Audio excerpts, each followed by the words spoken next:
สบายดีเมนูมื้อนี้ผัดขี้เมากินน้ำกันเลยบ่ได้กินโดนละ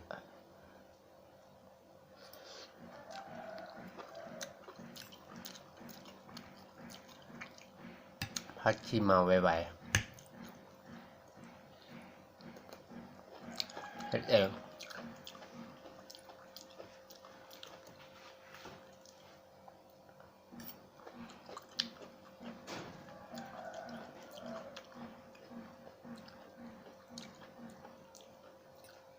ให้กินแบบ ง่ายๆไม่ยุ่งยาก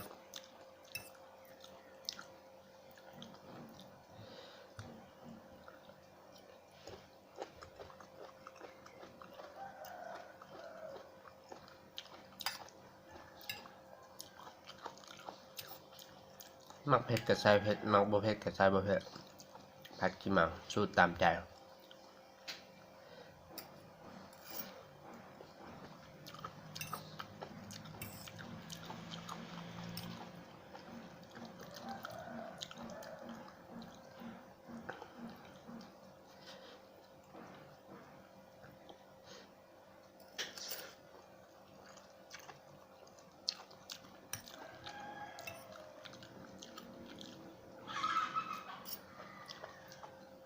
ติ๊ก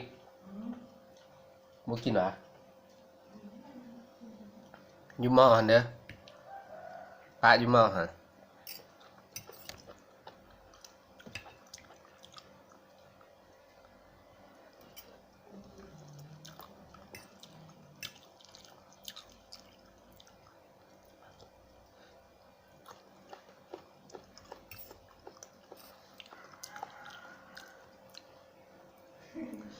ฝากติดตามเด้ออยู่ช่องจอห์นสันพันเมนูอยู่ YouTube กดติดตามให้ได้กดติดตามแล้วกดกระดิ่ง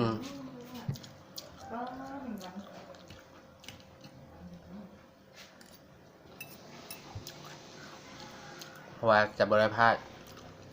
คลิปเมนูอื่นๆที่พอค่าจะลงต่อ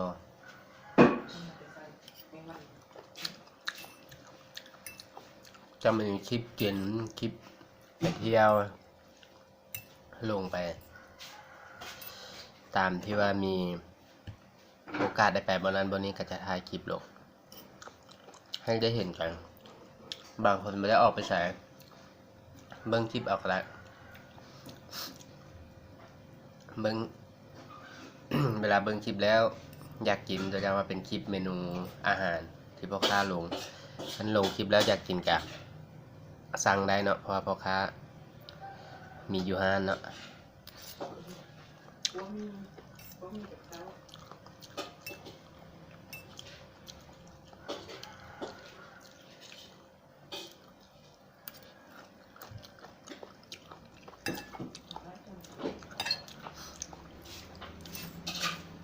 บางมื้อก็จะมีคลิปตำกินตำ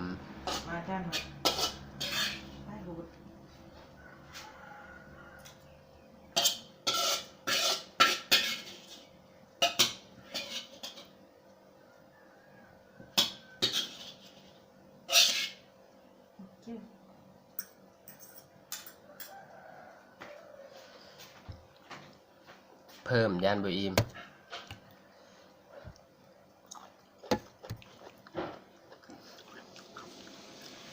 บางมื้อก็จะเป็นคลิปตำคลิปตำมีตำทะเลยำหลายเมนู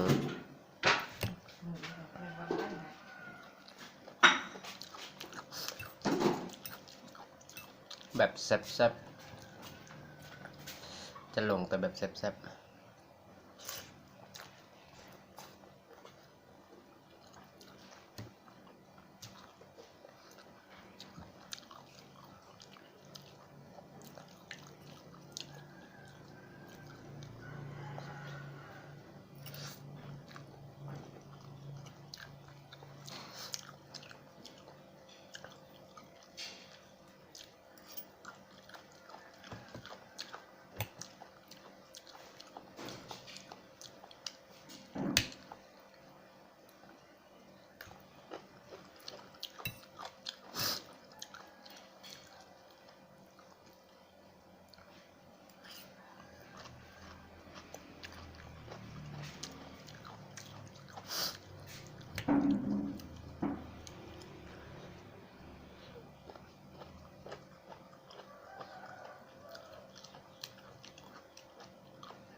กินไปเว้าไป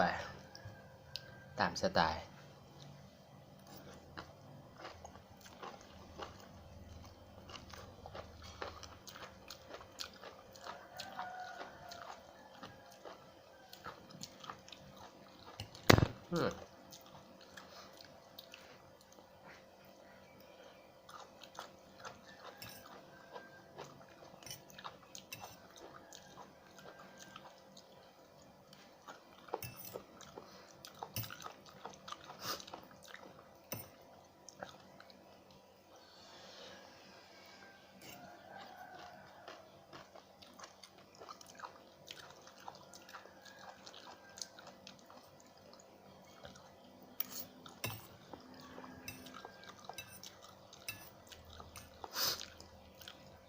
กินง่ายอยู่ง่าย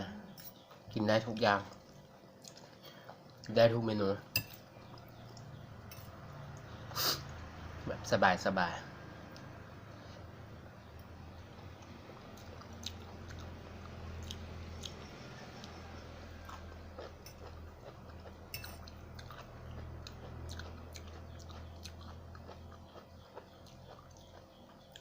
ฮอนใช้กล้องมือถือถ่ายอาจจะมืดๆได้บ่ได้ใช้แสงบ่ได้ใช้หยังเพราะมันกล้องอัน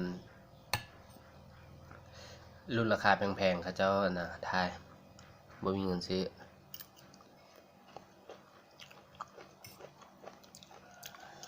ถ่ายกล้องธรรมดาธรรมชาติจำเป็นจำเกิด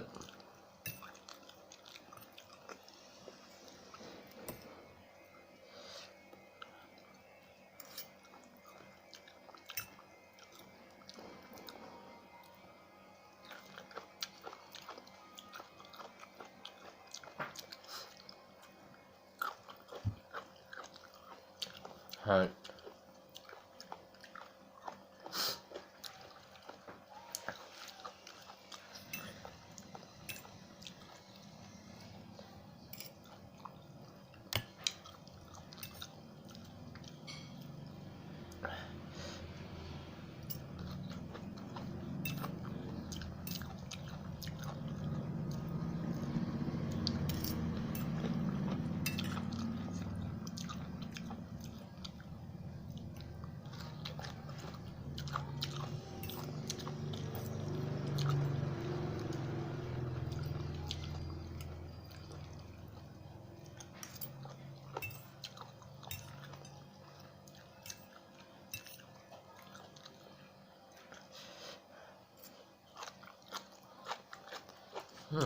ให้ออกระบบเพชรง่ายจนออก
เพชรแห้ง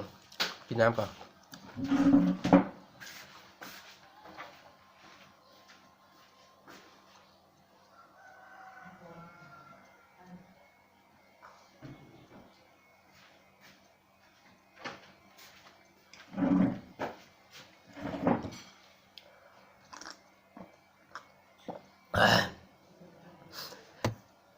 ว่าไส้บ่เผ็ดแล้วสันที่แท้แล้วโอ้เผ็ด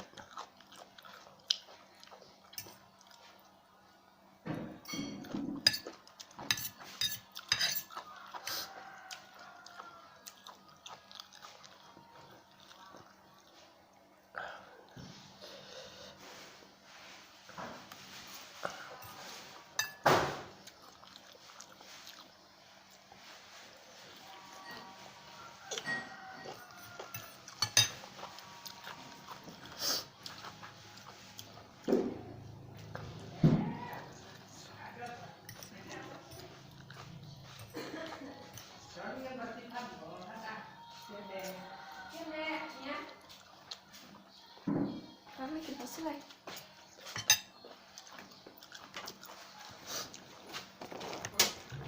เบิ่งก่อนมีบ่คำบ่มีกระเจ้ากันมีใบเดียวทำเต้นี่บ่มีจะใบเดียว มายืมก้อนเลยบอก5,000มาเล่นกับเตี้ยนเอาใส่ถอดแล้วถูกคาเนี่ย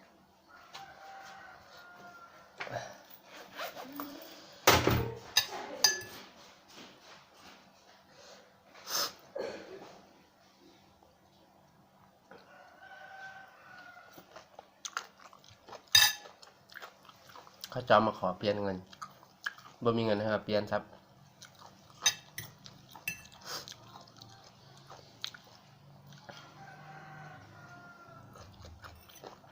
เจ้าของร้านเสริมสวยขอเปลี่ยนเงินเปลี่ยนตลอดเธอนี่บ่มีเงินให้เพิ่นเปลี่ยน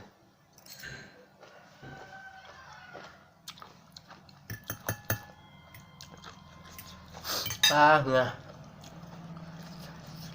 เฮ้ย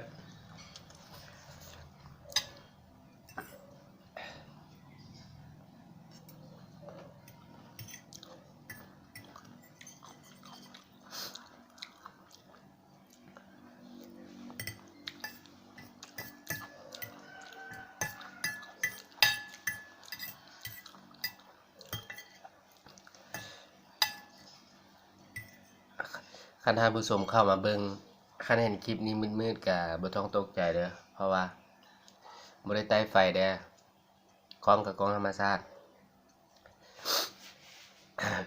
บ่ได้ใช้เอฟเฟกต์หยังทั้งนั้นเลยถ่ายไปตามธรรมชาติอ่ะบ่มีตัดต่ออีก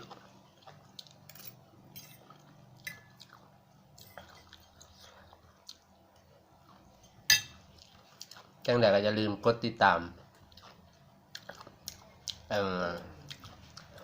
ช่องอันน่ะจอห์นสันพันเมนูเด้อเพื่อเป็นกำลังใจให้แกช่องของพ่อค้าเนาะพ่อค้าก็สิได้มีกำลังใจในการเฮ็ดคลิปใหม่ๆให้ท่านผู้ชมได้เบิ่ง